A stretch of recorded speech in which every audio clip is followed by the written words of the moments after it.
This is based on a true story of an unsuspecting family in the Philippines that moved into what seemed their dream home. They say you should never move into a house that's been empty for years. But in Nasugbu, Batangas, desperate people do desperate things. My family thought we'd found our miracle home by the sea. Instead, we found a nightmare. A house that cries at night and memories that haunt us to this day. But this is my true story. If you don't believe in ghosts, you might change your mind by the end. We were running out of options. My father lost his job after the factory closed and the city was too expensive. When he heard about a cheap house in Batangas, right on the edge of Nasugbu, he saw it as a sign. A friend of a friend offered us a deal. 3 bedrooms, big yard, sea breeze, old but sturdy. You'll love it. The catch? No one had lived there in nearly 20 years. The owner was in Manila and wanted it off his hands. My mother was skeptical. She said the price was too good to be true. My Lola, ever the superstitious one, muttered prayers as we drove there, clutching her rosary with pale knuckles. But when we saw it, even I felt a chill. It was an old Spanish-style house, standing alone on a hill above the beach. Mango trees bent over the rusted gate. The paint was peeling and some windows were boarded up. There was a cracked fountain in the garden and weeds nearly as tall as me. But there was also beauty, the ocean's salty wind, the sound of distant waves, and a view that looked like a postcard. My younger sister, Isa, ran through the front door excited. My dad smiled, his shoulders lighter than I'd seen in months. So we moved in, grateful and hopeful. On that first night, as we unpacked, I noticed something strange.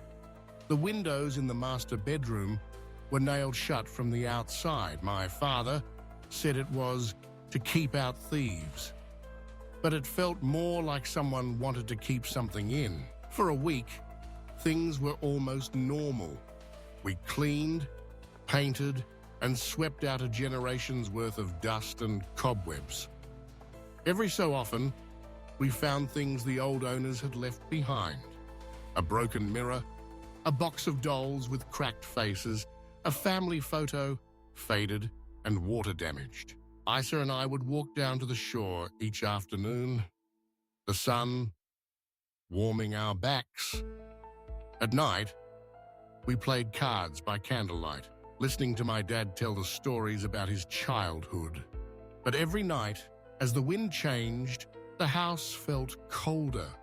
And on the 7th night, I heard it, a soft, hiccuping sound, like a child crying. At first, I thought it was Isa, maybe homesick, but the sound was coming from the walls. I pressed my ear to the cracked plaster, heart hammering. The crying grew louder, echoing from the empty rooms upstairs. I told myself it was the pipes. Old houses make noises, right? But the next morning, Isa asked, "Did you hear the baby last night?" The next nights, the crying became a routine. Always at midnight, just as the house fell silent, the weeping would begin. Sometimes it was a low moan, sometimes a high, desperate wail that faded into choking sobs. It moved through the walls, drifting from room to room, never lingering in one place. My mum stopped sleeping. My dad tried to ignore it, but even he looked haunted after the 3rd night. We tried blaming the cats outside, the wind, even our imaginations, but nothing explained how the sound always came from inside, and how, when we opened a door to check, the room would go icy cold and dead quiet. One night, Isa crawled into my bed, shivering. "She's sad," she whispered. "Who?" I asked. "The lady. She cries because her baby's gone." I wanted to tell her to stop being silly. But the next night, I saw something myself. It was past midnight, and I'd just finished brushing my teeth in the dark bathroom. As I stepped into the hallway, a movement caught my eye. A figure stood at the end of the corridor, a woman in a white dress, hair long and tangled, face hidden in shadow. She was standing outside Isa's room. I froze. The house was silent, except for her muffled sobs. I couldn't move, couldn't speak. Then, as if she sensed me watching, the woman slowly turned her head. For a split second, I glimpsed her face. Hollow eyes, cheeks streaked with black tears, mouth twisted in grief. She raised one trembling hand, reaching toward me. And then, she vanished. I screamed, waking everyone. My father searched the house with a flashlight, furious and afraid.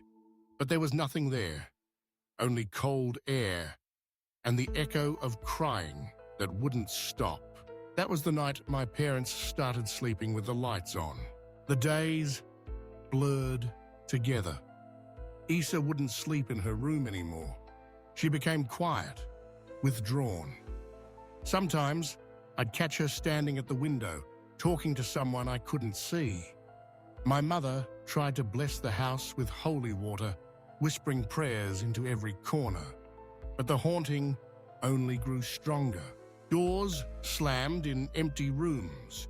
The old mirrors fogged up with handprints, even when no one was near. Once my father saw a shadow crawling across the ceiling, moving against the light. We started hearing footsteps in the attic. The crying would turn to laughter, shrill and mocking. One night, the kitchen faucet turned on by itself, flooding the floor.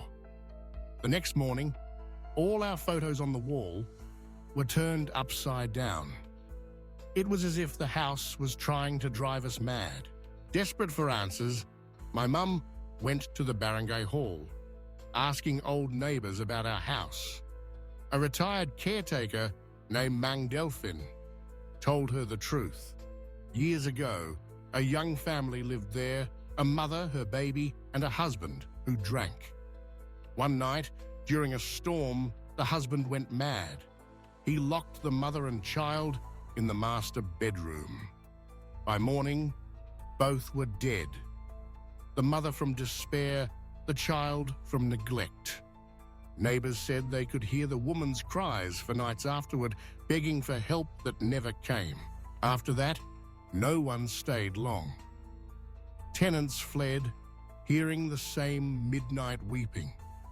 Some said the house itself hungers for sorrow.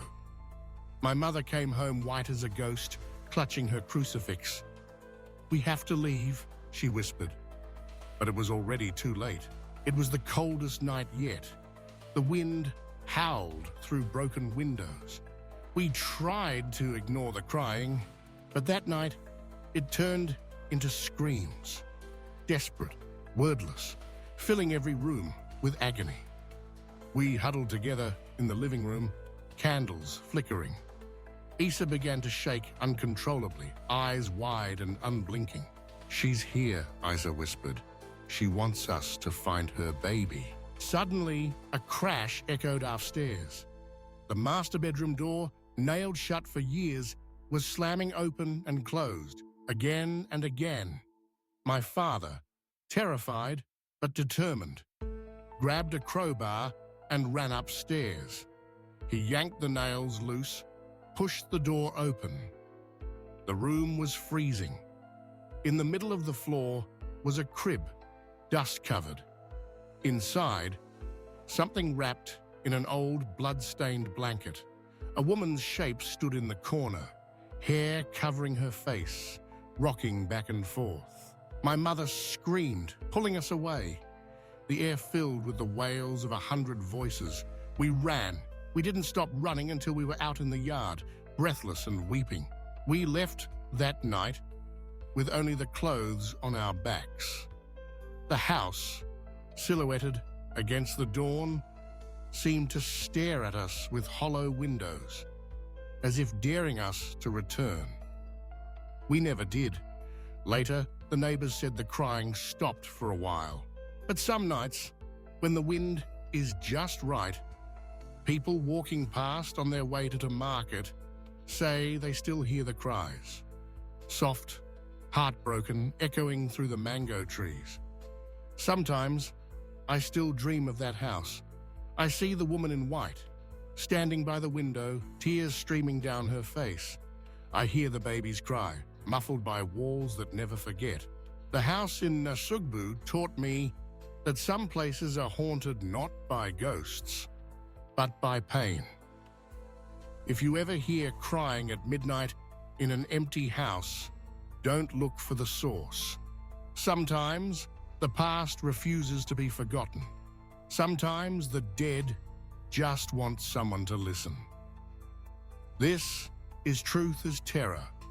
Don't forget to subscribe for more real horror stories and sleep with the lights on tonight.